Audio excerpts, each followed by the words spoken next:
আজকে ঘুরতে গিয়ে এরকম বিপদের সম্মুখীন হব কখনো ভাবিনি। আমাদের যাত্রার শুরুটা তো বেশ সুন্দরভাবে ছিল। দুপুরবেলা করে আমরা বেরিয়েছিলাম আর সেই দিনের ওয়েদারটাও খুবই সুন্দর ছিল।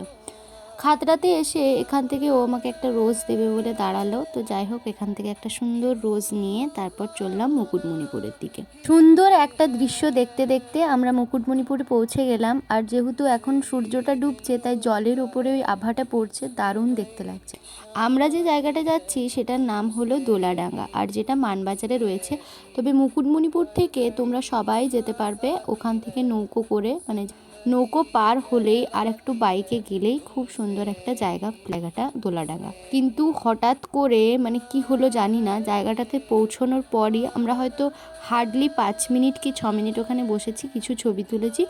দেন এত ঝমঝমিয়ে বৃষ্টি আর এত বিদ্যুৎ দিচ্ছে, একেই তো একটা ফাঁকা জায়গা, বনের মধ্যিখানে জায়গাটা। কি করব, ওখান থেকে ভয়ে টয়ে আমরা চলে এসেছি একটা সামনে যে নৌকোর ওখানটাতে। খুবই একটা বিচ্ছিরিকর অবস্থা, জনমানব শূন্য, চারিদিকে দেখতে পাচ্ছ কেউ কোথাও নেই।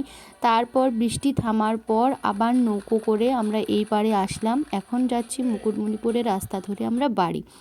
তো একটা ভয়ঙ্কর অভিজ্ঞতা নিয়ে আজকে আমরা বাড়ি ফিরলাম। হয়তো আর কোনোদিনই ওই দোলাডাঙ্গা জায়গাটা আমরা যাব না।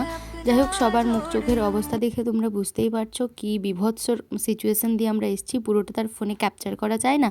ওটা আসার পর দেখলাম বৃষ্টিটা অনেকটাই থামিয়ে দিয়েছে এবং মেঘটা অনেকটাই পরিষ্কার। তো তারপর ওখান থেকে কিছু খাওয়া দাওয়া করে আমরা চললাম বাড়ির দিকে। আজকে ভিডিও এইটুকু, বাই।